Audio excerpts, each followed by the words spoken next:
Tom and I will have a conversation for, I don't know, is 20 minutes, something like that, 25 minutes. I'll ask questions and let him respond and kind of improvise as we go.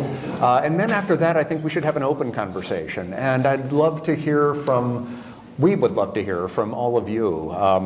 What thoughts you might be having after some of the things that Tom has shared in this conversation or during the service a little bit earlier. So just be thinking, and wherever your imagination wanders right now, just prepare a question if you might. So Tom, here's what I want to know and what I want to begin with. You took us into the mind, really, of Frederick Douglass this morning, into the mind of Mark Twain, into the mind of Walt Whitman. And throughout the novel, you take us into the minds of Melville and Dickinson and all these other incredible American writers. It's an enormous act of erudition and imagination, and some might say moxie, yes. I didn't know what word I was going to choose there. So thank you, Claire, for saving me. How did you prepare to write this novel? How did you, I mean, it's an enormous feat. How did you manage this? Well, first of all, thank you for that. And thank you, everybody, for showing up. This is amazing. I'm so pleased. First of all, just pleased to be back here. Hello. Yes. How are you, home people? Okay. It really is a privilege to be here and a great joy for me personally, and always a great joy to see Steve. And when I can't see Steve in person, we talk on the phone, and we keep thinking we're only going to talk for 20 minutes or a half hour, or okay, 45 minutes. Well, that was an hour, we should get off. But wait a second, one more thing. And then 2.5 hours later, my wife is looking at me going, yeah. So, anyway. Are you prepared for this? Anyway, was the question prepare for this? Well, how did you manage this? But I take it that it required an enormous amount of study and reading and preparation in order to get around to writing. Yeah. Yeah. Well, I guess the answer I would give is sort of two parts. The first is that really I've been living with most of these writers, as I said to somebody earlier. I've sort of been living with them for the entirety of my adult life, or my literate life. Certainly, in some cases, I've been reading them since I was 14 years old. I've always had an affinity for these writers who were, I guess you'd say, young when the country was young. Emerson, Hawthorne, who does not figure in the book, but certainly Herman Melville looms very large from a Whitman, all of them, Twain. So I've been living with them and kind of absorbing them, I guess, almost, through my skin, almost, just from reading them. And you get the sound of them in your ear, but the sound is not just the sound. The sound is the sort of palpable outcropping of their style of relating to their thought. That sounds kind of wordy, but I guess what I mean is you can convey information, but when you speak, and for somebody who certainly is a stylist the way Melville or Whitman or Frederick Douglass, it doesn't just convey information, but it conveys their relation to the information, how they feel about what they're saying. And that, I think, is a lot of what gave me a leg up in trying to summon them to the page. But when I had the idea for this particular book, it's my fourth novel, when I had the idea for this book, which I had in 2018, at the midpoint of the previous administration, when we were indeed asking ourselves, what country is this? I conceived, actually, by the way, I should say that Steve Youngkite was doing a class at Harvard Divinity School at that time, a philosophy class, and one of the books he was reading, or had the class reading, was some Symposium by Plato. Oh, I know. And this. And that. Yes, yes, yes. And my But we did the previous symposium, novel, yes. A Free State. Yeah, yeah, yeah. But to the point of this, this current book, the symposium, as I'm sure a lot of you know, is just a collection of different people in Greece discussing a topic. And in that case, the topic was the nature of love. But I found that conversation so interesting, and I'd always wanted to gather a group of writers or musicians or whatever together for a symposium. So I had the idea to, how can I put it, address the questions that we're facing currently with a symposium of writers from that period, because those writers were alive and alert and writing, in most cases, when the country, as I say, was very, very young. And when everything was still up in the air of how things were going to turn out. There was enormous sense of possibility, that kind of Emersonian breadth of oxygen, of possibility, what was possible in this country. Possible for some people, yes. And so behind all of that exhilarating springtime rush of oxygen, of possibility, was the deep, deep shadow, not only of chattel slavery, but of the eradication and displacement of countless Native Americans.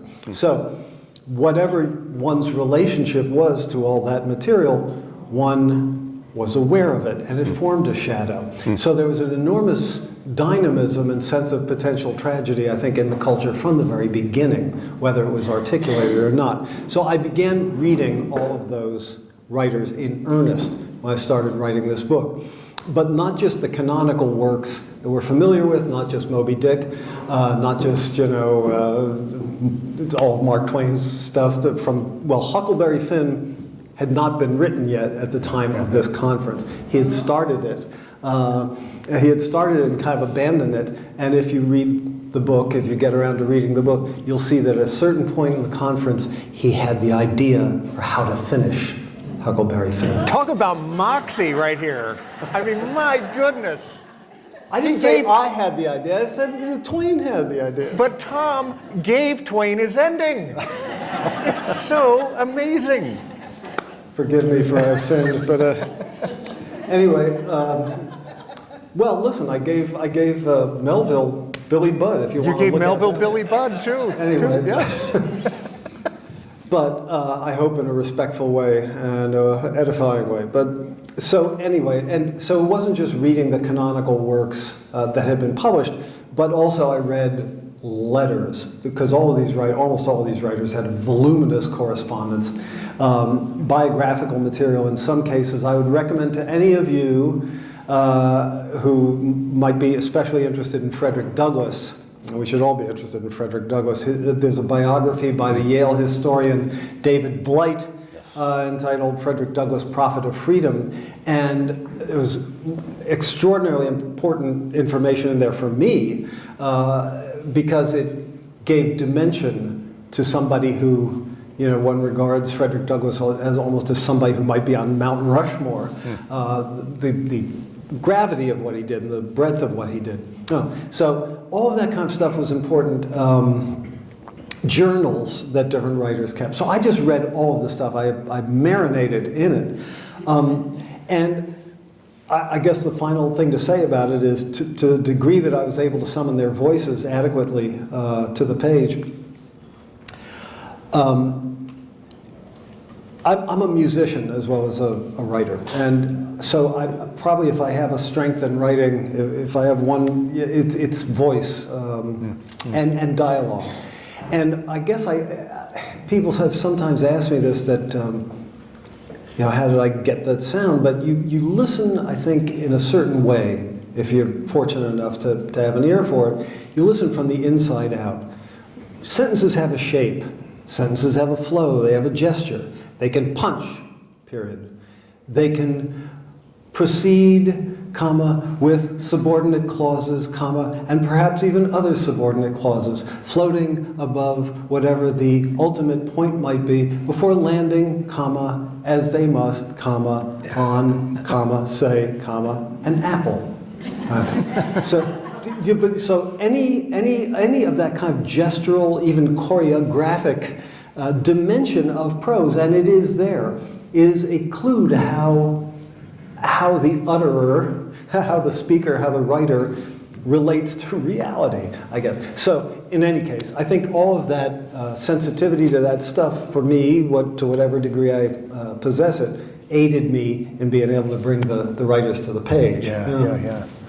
Well, I want to talk a little bit about the symposium, maybe a little bit later, but I want to tell a quick story about the symposium. I remember I was on a train going up to Boston one winter morning, and all of a sudden I got this text message from Tom. He was at that time reading the symposium. I guess you maybe had never cracked it before. It might have been new. Anyway, you were super excited about the symposium. And we got into this great dialogue over text about Plato's Symposium. Oh yeah, there's this. Oh yeah, there's that. Oh man, what about this moment too? And we got really excited about it. And I loved the thought that, I don't know, maybe in some small way, that exchange or that conversation, or maybe, I don't know, the visit up here might have had some small role to play in the creation of the Auburn Conference. I think so. Yeah, I don't know. Sure. Who knows? Who knows? Who can say? Who can say? Yeah. No, I'm not taking credit, but I'm just saying I love the gestation here. All right, well, here's another thing I want to draw attention to. The very end of A Free State. This novel is about a runaway former enslaved man, and he shows up again in the Auburn Conference. His name is Henry Sims. He's a banjo player. So A Free State takes place 30 years or so before the Auburn Conference. And the Auburn Conference, in a way, is a sequel, right? In a way. Or a next step. Okay. Same word. So, A Free State concludes in Auburn in 1855 after William Seward, who would soon be Lincoln's Secretary of State. He's confronted by a threatening man hunting the formerly enslaved runaway banjo player. And reflecting on that encounter, Seward says this. These are the words that conclude the novel. In our warm parlor by lamplight, I felt the cold outside. I feel it still, and I fear for my country. Written and published in 2015. I fear for my country. Now, I want to jump to the opening lines of the Auburn Conference. The words of the novel's main protagonist, Matthews, who says, I have come to the conclusion that the entire nation is insane. And then a few lines later, he says, what is an American? That's the question that drove me mad. All right, so between those two lines, a whole world exists and a whole history exists, obviously in the life of the country, but in your life too, and in the life of our country, of our experience. Would you talk about what happened between 2015 and 2023 when this book came out? Like, I see the fear in your eyes with that question. Well, I'll try to address that fusillade of adequately, but I don't think anybody in the room really needs to know sort of the headline dimension, of what happened, has happened, in our nation, in the world for that matter, between the publication, is that what you're saying, of A Free State? 2015, I fear for my country, and my country has gone mad. Well, sure. What can I say? I mean, what have we seen? We've seen a pandemic, a worldwide pandemic, has claimed so many lives. We've seen crowds of very angry people try to destroy the democratic process. I don't think there's any other way of putting it. And rushing the Capitol, breaking windows, coming inside, threatening to hang the vice president. It was, and under the banner of being loyal Americans. If that's not crazy, I don't know what is. So, what have we all seen? It's not just what I've seen, it's what we've all seen, and what we've all had to, process to whatever extent we can from whatever vantage point we're starting from. The question at the heart of the Auburn Conference, what is an American, what is America, has always been an open question that's been up for grabs, and is, I think, as Matthew says there in the book, maybe not susceptible of final answer.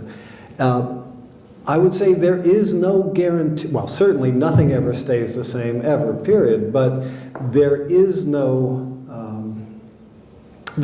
guarantee that democracy is going to hold. There's no guarantee to that. We think that it's an eternal principle to which we all subscribe. We can watch Mr. Smith Goes to Washington, a film I love. We can watch all these sort of emblematic narratives, whether in books or in movies or whatever else, stating the kind of important truth that has bound this nation as together as it could be through all its tribulations, through all the backsliding and forward moving and what have you. And we think that democracy is a God-given gift to us. Whether one believes in the theological take on that or not, it is a gift. But you can lose a gift. You can throw a gift away. You can let it die from neglect. And we can all, because I think probably most of us in this room are fairly privileged, certainly privileged enough to have a roof over our heads, enough to eat, the ability to vote, which of course is not guaranteed either, is it? And it is easy to take, as I think everybody kind of knows, it's easy to take just about anything for granted. It's easy to take just about anything for granted. And I think we're at a moment right now where if we're not really careful, we're going to lose this and it's going to change into something else. I don't want to bring everybody down. I've got great jokes to tell you, but I do think that's the case. And that, what I would consider a fact, became more and more urgent during the previous administration, I think, because a lot of voices began to feel licensed to, on all across the board, to speak with increasing shrillness, increasing anger, and sometimes increasing duplicity. So I think the question of, the question of what is an American and what are we doing as a nation can really drive one to the brink of losing their reason. But we all have to give it serious thought. I don't know. I'm kind of. It's such a broad question and broad type of thing to address. And I'm speaking to thoughtful people who I think already have thought about all this. But anyway, that's, I think, what began to be more. And I should just, as a final thing to say about this, I've lived with this question since I started reading, being able to know what was going on in the world. I mean, I think one of the first things that I was ever conscious of in mass media, in the collective experience of the nation, I was 8 years old when President Kennedy was assassinated. I was home from school that day for some reason. And I saw it on TV, and I went upstairs and told my mom. She was like mopping the floor in the kitchen. I said, "Mom, somebody shot the president." Now I was 8 years old.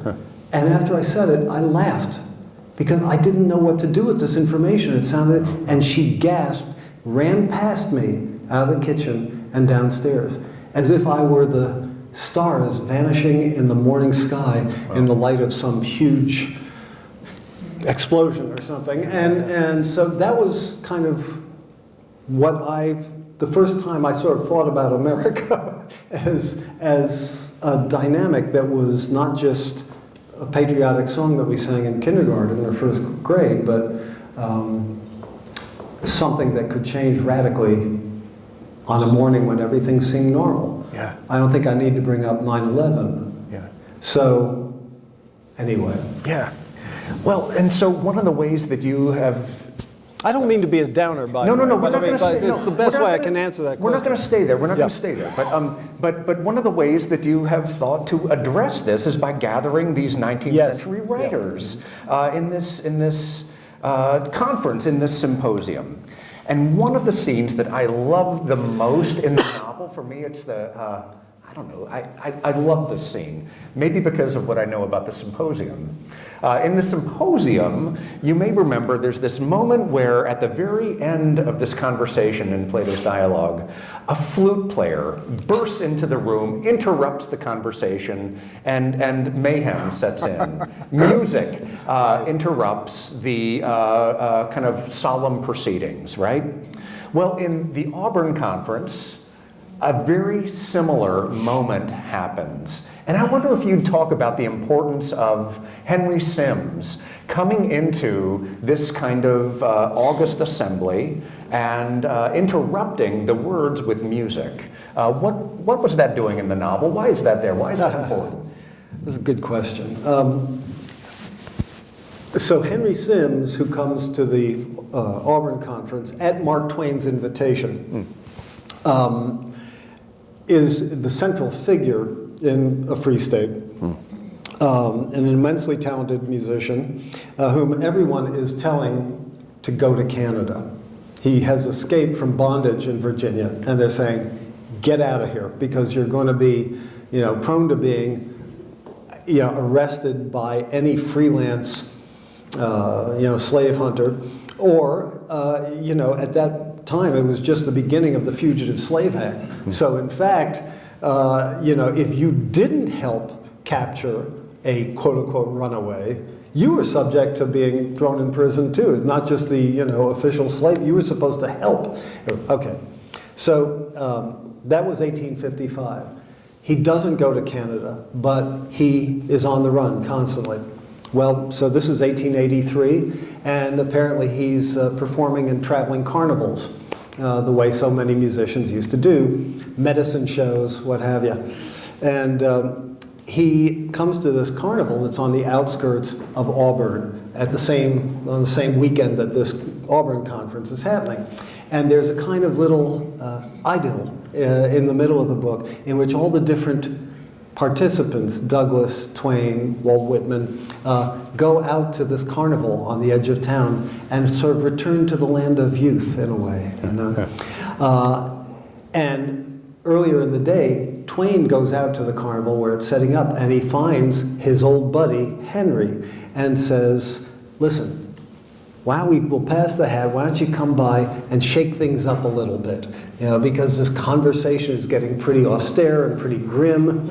And Henry says, yeah, sure, what should I do? Should I do some songs? Should I do a Shakespearean monologue? What would you like? And Twain says, just, whatever you got is what we want. So Henry comes at Twain's invitation, and what it is doing in the book, he begins with a banjo tune. And everybody is, all the listeners, all of whom, by the way, except for Frederick Douglass, are white, really enjoy it. And it's enjoyable music. It's great stuff. And he plays it, and he thanks everybody. And he's kind of acting the role that these folks would sort of expect, a black performer to act. And then he says, and then suddenly he starts switching his diction from a kind of a subservient kind of diction to a highly educated diction, and offers a soliloquy from Shakespeare. And he delivers a soliloquy by Othello, from Othello, to the crowd. And Douglas, who has been sitting there kind of thinking, why am I being forced to watch this example of the debasement of my race through these minstrel songs? Then all of a sudden he's listening, and it's a very moving soliloquy that Henry delivers. And so the audience is brought to this moment of kind of hypnosis almost, and tragedy and beauty. And then he wipes it all away with another sort of minstrel tune. What's he doing there? What he's doing there, Twain obviously had a kind of mischievous motivation for bringing him to this very, sedate, apparently, doesn't stay sedate, I will tell you, but bringing him to this wants him to stir things up. But also, I have to say, the book's author, Tom Piazza, wanted to stir things up too. I didn't want anybody reading this book to get too darn comfortable with having their assumptions, their basic ideas about things, to be too comfortable with those. The whole point of this book is that America, certainly any kind of pluralistic society, but America, the United States, is the ne plus ultra example of a diverse and pluralistic society with the most radically different kinds of backgrounds in ethnicity, in geography, with every kind of diversity, religion that you could have is cohabiting under one rubric, America, well. So this country is nothing if not a polyphony, many voices. It is a polyphony. It is not a, what's the word for one voice? One-ophony. Well, I don't know. So it's nothing if not a polyphony, and is nothing if not a set of diverging tendencies held into some kind of extraordinary tension, a very fruitful tension often, and a very destructive tension sometimes too. And it's always the question of which is going to have the upper hand, the constructive impulses, the destructive impulses. It's a constantly changing. So I wanted anybody who was reading this book to have the experience of never being absolutely sure, where things stand. And finally, that is both a blessing for people, I think, and to some degree maybe a bit of a curse at the same time. And I think if there's a truth about the American experience in my mind, it is that those two extremes are almost always in the same teaspoonful. Well said. Well, throughout the novel, we are able to spend time with a lot of these different characters, these different voices, and it's clear that your sympathies are with all of them in some degree, in some moments, but even the most repulsive of them, you manage to humanize. Nevertheless, I think, you can correct me if I'm wrong, I think maybe you seem to have a particular affinity for Melville. You seem to. The novel seems to open with, an extended riff on Melville. It closes with Melville. What do you learn from Melville? What do you take from Melville that you think maybe we in 21st century America might benefit from? Well, benefit from, I don't know. But learn from. Learn from, even. Well, let me speak just sort of from the heart about Melville. To me, Melville is really the great, but this is a horrible thing. You can't say somebody's the greatest this or the greatest that, but certainly he speaks to me with the most resonance. Melville was somebody who I think saw all the most dire possibilities for what could come of the democratic experiment. Never forget that he is telling in his, what I think you'd have to consider his greatest work, Moby Dick, he's on a boat, he puts us on a boat, the Pequod, full of the most extraordinarily diverse population of sailors, whalers, harpooneers, from all around the globe. And they're, in case you don't know what Moby Dick's all about, I'm sure most of you do, but it's helmed by a madman, Captain Ahab, or let's not say a madman, but a monomaniac, someone who has one goal and one only, to pursue this mystery, this white whale that seems to embody for him all the malice, all the unknowable, uneven addressable malice in the world. And he wants to kill this whale because the whale took one of his legs in a previous encounter years before, and he's been hunting the world for this object that he wants to cancel. if you will. And it leads the boat to destruction. Finally, they find the whale, and in this battle between the whale and Ahab, and everybody knows that this could be the end of the boat, because the whale is enormously powerful, and it does. It sinks the whole boat, and the voice of Ishmael, the narrator, is finally the one who's left to tell the tale. This is not necessarily, if you want to see that as a metaphor for some possible tendency in the United States, it's not necessarily the most cheerful view of possibility. But what is amazing about the book is that there is such life in it. There's such life in it. You know, you want to read about how you render whale blubber? It's in there. You want to read about how you do just about anything on a boat. It's in there. You want to read about how to grease down a line and make it. You want to read about what the guys are talking about in the middle of the night as they're boiling the fat and rendering it. It's just the most fantastic. And you know, people say there's too much in it. My God, there's an entire world in it. So to me, and on top of that, it's a very funny book. In a lot of its places, it's very funny.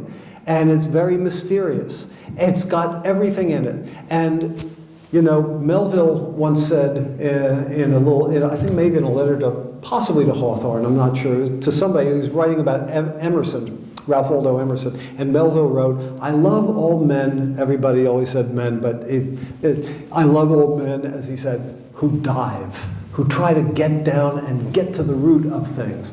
And I think I love that about Melville, too. That enormous spirit, the irony, the gusto, the tragic vision, and yet the insistence on being alive and present and applying one's energy to making this fantastic narrative, you know. So I think maybe in times when I feel like what the heck's it all about, and I think it's all about doing that thing, because we don't know where the seeds land, we don't know how it's all going to turn out, but at least while we are here, we can make something of it.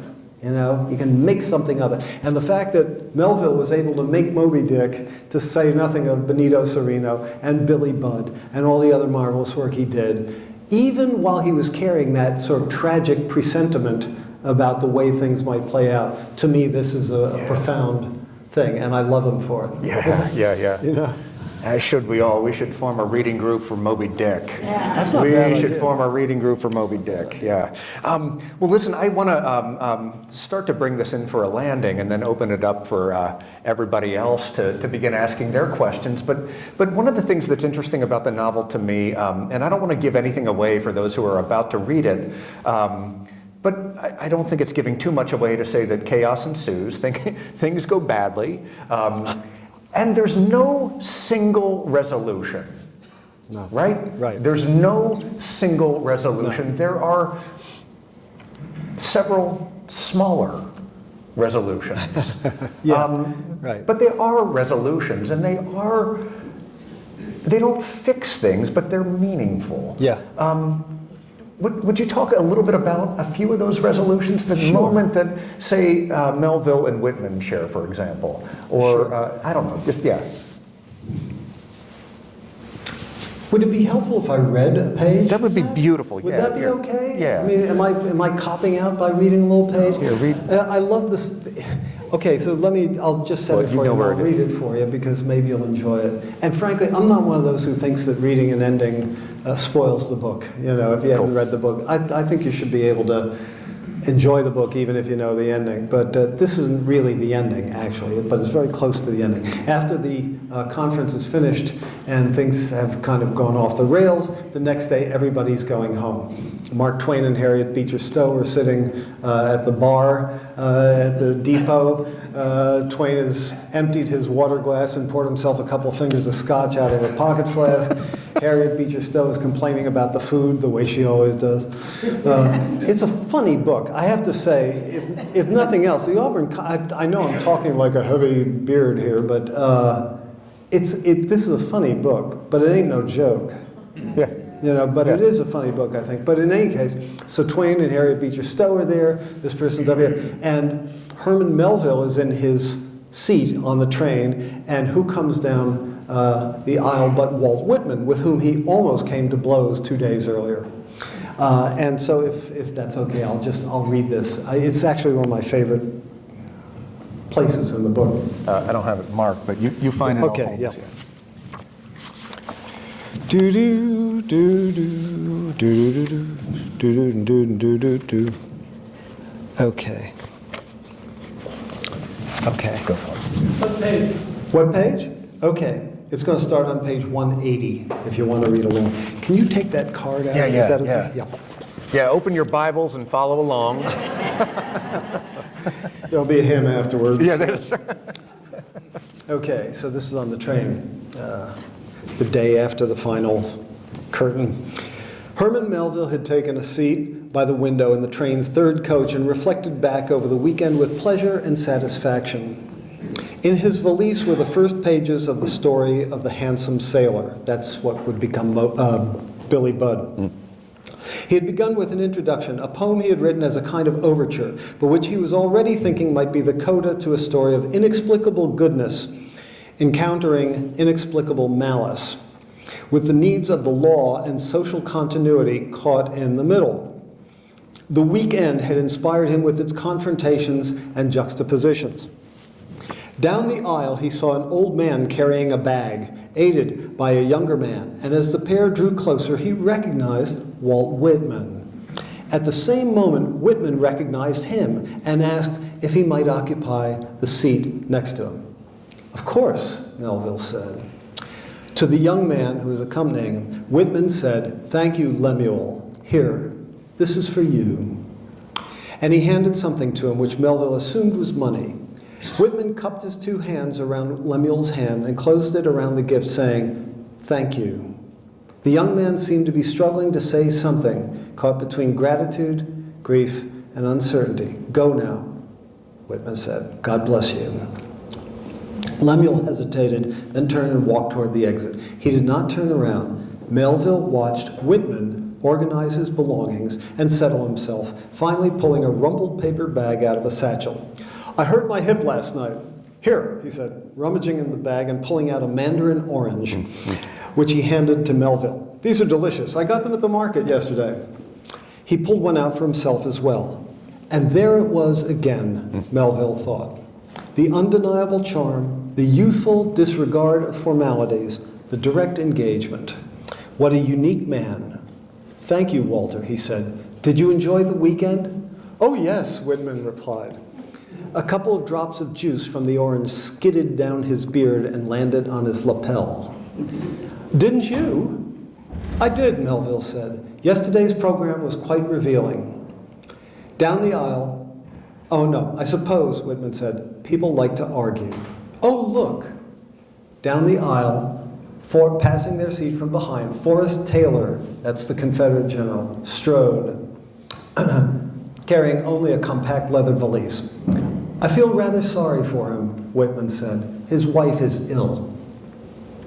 Taylor continued into the next car, and as he crossed, he held the door open for a young-looking, red-haired woman who was entering.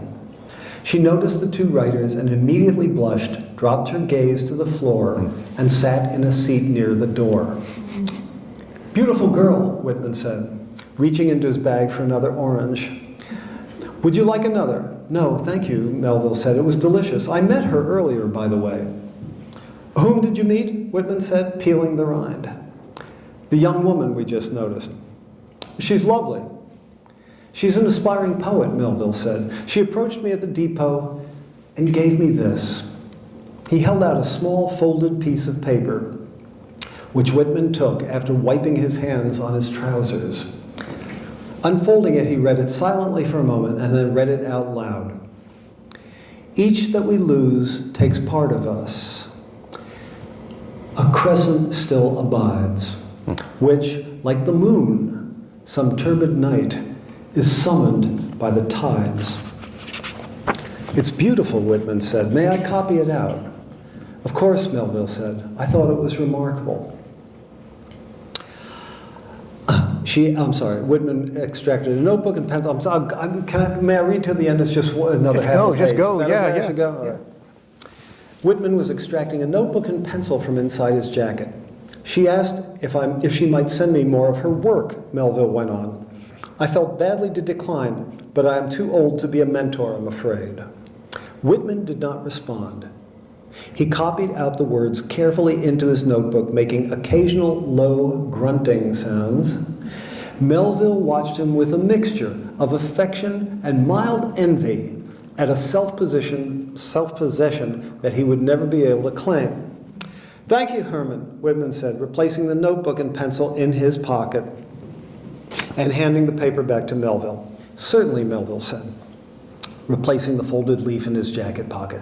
He remembered walking into the auditorium for the afternoon panel the day before and seeing the others lined up on the stage as if each were wearing a mask of himself or herself. The public avowals would all be forgotten, and what would last?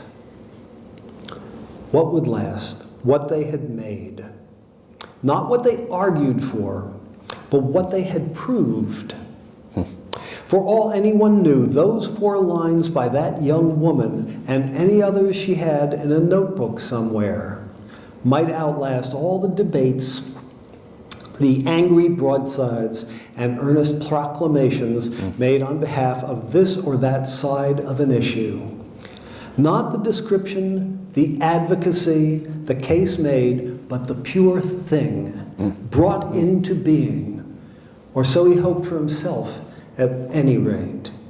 You know, Whitman said, breaking into Melville's thoughts, I really did enjoy your Typee. That's Melville's first book that he is still known by, even though nobody read Moby Dick when it came out, etc. And he's frustrated that everybody remembers him by this book from years, decades earlier. Right? So Whitman says, I really did enjoy your Typee. I reviewed it for the Brooklyn paper many years ago. I even remember the exact line I wrote. As a book to hold in one's hand and pour dreamily over of a summer's day, it is unsurpassed. He paused for a moment, looking at Melville. What is funny? Nothing, truly, Melville said, wiping his eyes. Forgive me, Walter. Forgive you for what? For laughing? The train had just gotten underway. I'm so glad we met, Whitman said. And I as well, Melville said. It was entirely possible, Melville thought, that Whitman was the most guileless man he had ever met. One that might even stand on the gallows asking forgiveness for his persecutors. And Whitman looked past Melville, out the window at the stores and houses of Auburn as they passed, and said, what a delightful weekend this was. Anyway, I don't know if that answered your question. I don't remember the question, but anyway. It's worth applause. It's a great passage. It's a great passage. Well, listen, I want to open it up to all of you and to hear some of your thoughts. Now, we can continue to talk about the Auburn Conference. We can continue to talk about the ways in which it resonates today, or you can push Tom to talk about some other features of his existence. He is a fabulous musician. He is a banjo player. He is a pianist, a jazz pianist, and a guitarist. He is a man of many, to use the metaphor that has been circulating, masks sometimes, many talents. So I open it up to all of you, yeah, Tom, go ahead. Well, this is sort of a frivolous question to start it off, but let's advance into the future. Okay. And you pass in your sleeves, and when you wake up, before you are the pearly gates, and you walk through those pearly gates, and standing in front of you is the cadre of authors that you depict in this book. And to your surprise, each of them is holding the Auburn Conference in their hand. What a nice vision. Which of them is most likely to embrace you and say, Tom, well done, and which is most likely to chew your head off? What an interesting question, yeah. Well, all right, before I answer the question, I have a question for you. Did they buy the book? Do I get it? So it's just handed out at the pearly gates, right? What an interesting question. I must say, I've been on book tour on and off basically for about 4.5, 5 months now. Nobody's asked me such an imaginative question. So who would be most likely to embrace me, and who would be most likely to chew my head off? Well, the chew my head off is pretty easy. That would be Forrest Taylor, I think, because he's chewing Frederick Matthews' head off at a late night, I should say between the 2 days of the conference. Late at night, Mark Twain has invited Frederick Douglass back to the dorm they share for a storytelling contest.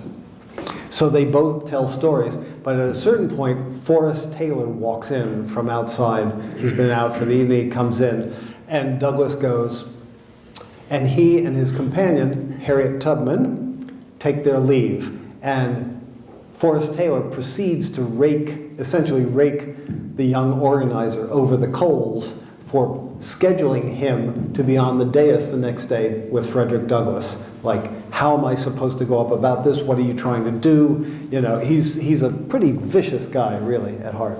So he would probably chew my head off. But on the other hand, you can say, what the heck is he doing in heaven in the first place? So get out of here. Get out of here, Forrest Taylor. Okay, who among the nice people would chew my head off?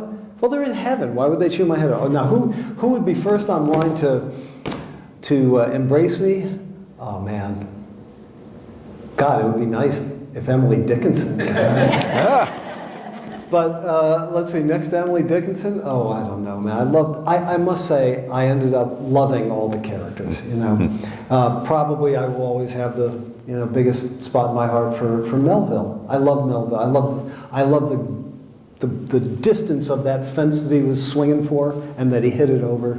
The way he was able to maintain morale and a sense of humor and irony and gravitas, even in the face of almost complete neglect from the literary world and the world at large after the failure of Moby Dick and the ensuing couple of novels that he wrote. So I loved him, and I'd love to think that he might love me too.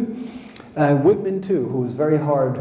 I had to work the hardest to get to Whitman. And the thing that really helped me much more than Leaves of Grass is, much revised, consistently growing book over the 40 years or whatever it was of its publication, where he kept putting out edition after edition. His book, Whitman's book, Specimen Days, which is really a series almost of album leaves, of reminiscences of his youth and his experiences during the Civil War, attending theater in Brooklyn as a young man. They're incredibly touching, and I ended up feeling a lot of tenderness for Whitman deeply. And Douglass, oh man, it'd just be an honor to shake his hand. He doesn't need to embrace me. Giant. And Twain's a gas. We'd go have a drink together. Go have a scotch, yeah. Others of you. Anybody have? Tom, this is fun to me. Yeah, go ahead. Yeah, sure. Tom, I wondered whether Walt Whitman was your favorite because he's written with such affection.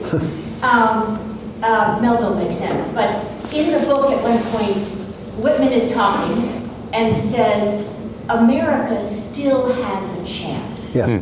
At least the idea of America. And so for me, that's one of the gems in the book. Like, how much do we care? Yeah. Yeah. And how much are we willing to sacrifice? So anyway, I just wondered if you wanted to comment on that. Well, I think Whitman, thank you for that. I mean, Whitman obviously felt passionately about America, and he identified himself with America. I mean, anybody who's read Leaves of Grass knows that Whitman is constantly, I am the Kentucky whatever, I am the Louisiana crawfish person, I am, every conceivable category of experience and background, with a couple of notable exceptions that are interesting, but I don't want to go into, but he wasn't perfect. Let's put it that way. But like the way we are. But Whitman obviously had such a passion for the possibility and the breadth and the expanse of the country, and also a very deep firsthand awareness of the terrible tragedy that could come from us being set against each other. I mean, there are things in Specimen Days where he talks about atrocities that he either witnessed or heard about firsthand that were performed by people who look, just people who were out there just killing each other, doing unspeakable things. So he was well aware of what people were capable of, and yet he insisted on seeing an expansive possibility there, and a full awareness that it could go either way. Anybody else? Are there more books for sale? We have a potential purchaser. We sold them all. I got 20, hoping that we could sell them all, but no, we went through them all. But they are available. I would say it's one thing I've experienced, and this is true on my tour. It is very rare to find the book in independent books. The book has actually done very well. It's gone into a second printing, or it's sold out its first printing. So it's actually done astonishingly well, with no reviews in the New York Times, Washington Post, Boston Globe, Philadelphia Inquirer, Chicago Sun-Times, nothing, okay? It's all been by word of mouth. So actually, I would ask, I don't want to ask you, I don't have to ask you anything, but I will just say, if any of you liked the book, enjoyed the book, found something in it to pass along to other people, suggest to people, that's how this book has been going, and I think it's, the holidays are coming up, but so what I was going to say was, it's sort of fashionable to sort of hate Amazon, I think, because it's a bit of a monopoly. But I will say that is the easiest and most efficient way to order a copy, because even if you go to independent bookstores, they sometimes feel like they don't want to put in an order for just one book. It's kind of sad but true. I have all the sympathy in the world for independent bookstores, and I always do my events at independent bookstores, but they just they can't stock it. So I would just say, if any of you want to buy a copy and haven't had a chance, Amazon is probably the easiest way to go. I have to say it. Okay, but thank you for wanting to buy a copy. I'm sorry. I should have ordered 30. Sorry there weren't more for you, but anyway, thank you. Yes, Tim? Is there significance attached to the setting in Auburn, New York? Thank you for that question. The question was, is there a significance attached to the fact of the book being set in Auburn, New York? Auburn was the home of Senator William Seward and subsequently Secretary of State Seward. I visited there. I was a visiting writer for a year at Hobart William Smith College up in the Finger Lakes. And my better half, Mary, who will always find the interesting place, the interesting, museum or whatever, someplace. If I go to a new place, I want to know where the bookstore is. I want to know where the record store, if there's a record store, and I want to know where the interesting musical instruments might be. Mary will find the historical marker. She'll find the little local museum. She'll find anything about so she found out, I hadn't known about it when I was up there, that William Seward's house in Auburn had been a stop on the Underground Railroad, and that he and his wife harbored many runaway African-American enslaved men and women on their way usually to Canada. So we went to see it, and it was an almost overwhelmingly moving thing to see. The place where folks were hidden away until they could be given their next, sort of their next stop on the voyage to Canada. And so I set the final scene of my previous novel, A Free State, at Seward's house. Now, the fact that Seward was there, and he had helped Harriet Tubman acquire land south of town, so it was an extraordinary center of gravity somehow for me in Auburn. And on top of that, that whole area up there between Buffalo and Albany, some of you may know this, is usually referred to as the burned over district. It was a land, this is where Mormonism came from. This is where the Oneida colony came from, the Amana colony. There were experiments, the Shakers, there were the spiritualist movement. It was just this whole, I call it in the book, kind of spiritual aurora borealis of all these tendencies. I mean, the amount of, epic polygamy, experiments in polygamy, experiments in radical celibacy that eventually ended up in the extinction of the Shakers. The experiments in communal living. It was just extraordinary. People, every conceivable splinter group of a splinter group of every Protestant sect you could imagine, found some place to send down some kind of roots, however tenuous, and sprout, right? So it was just a remarkable place full of total ferment. And so I just thought, well, this is a book about ferment and diverging tendencies under tension. And I thought, well, I know something about Auburn. I've been there. It has historical resonance. Let's set it in Auburn. How was it? Okay. It's great. I know there were one or two. I don't want to keep everybody here forever, and you don't have to stay, by the way. We should probably wrap up, but let's take one last question. One last question. Yeah. Yes, ma'am. Well, this is a big one. But how do we talk to each other? How do we listen to each other the way these authors did? When we're all getting our news, our ideas of what America is and should be from different sources. Yes. Am I right in this way? How do we talk to each other in a set of circumstances now in which voices are getting more and more raised and more antagonistic? Is that what you're saying? Mm-hmm. Well, I think that's part of why I wrote the book. It's a model of, things do go off the rails. You can't stop that from happening. But you can try to sharpen your questioning. You can try to empathize with the person you're talking to, the way Whitman and Melville ended up finding a kind of spiritual détente with each other, even though they had such you couldn't imagine more diverging conceptions of what America really meant than Melville's and Whitman's, and yet it comes around back at the end in a funny kind of way. It meets even those opposites. So I don't know, maybe the book provides in some of its neighborhoods of narrative maybe some kind of suggestions for an answer to that question. But thank you for it. So, if we could, Tom, would you close us out with that paragraph? Beginning with Starbucks lines right here through to the end. I think it's a beautiful benediction. Could we do that? Now, can you stand to hear the very, very ending of the book? It does not give away the novel. It's a beautiful benediction. All right, well, here it is. Yeah. And then we can all go get something to eat and drink. I walked, this is Frederick Matthews talking.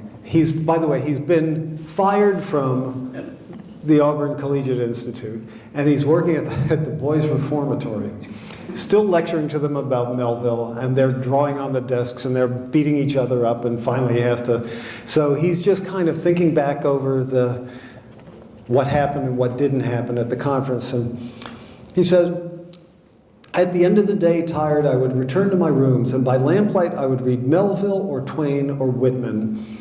I most often returned to the chapter titled The Gilder in Moby Dick. Those beautiful words about the seafarer, and here they are.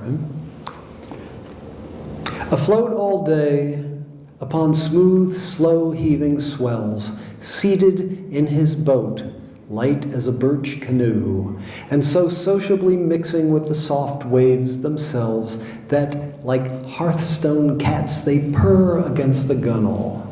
These are the times of dreamy quietude, when beholding the tranquil beauty and brilliancy of the ocean's skin, one forgets the tiger heart that pants beneath it, and would not willingly remember that this velvet paw but conceals a remorseless fang.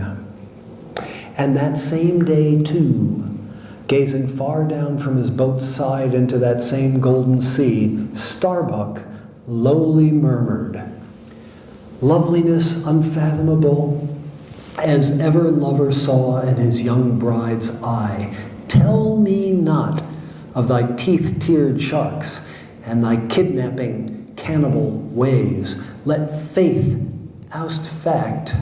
Let fancy oust memory. I look deep down and do believe.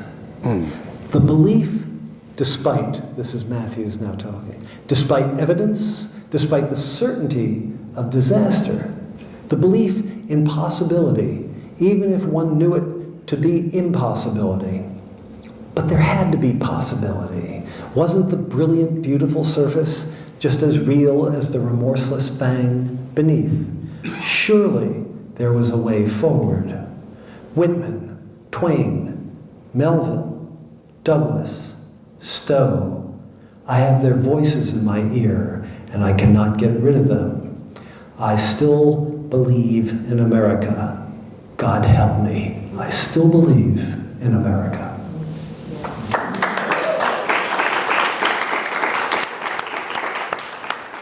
Thank you. Thank you very much. Thank you, Tom. Thank you for the treat of your answers and for the beauty of these words. Thank you for your presence. Yeah. Go out and read thy Melville. Go out and read thy Whitman. Amen.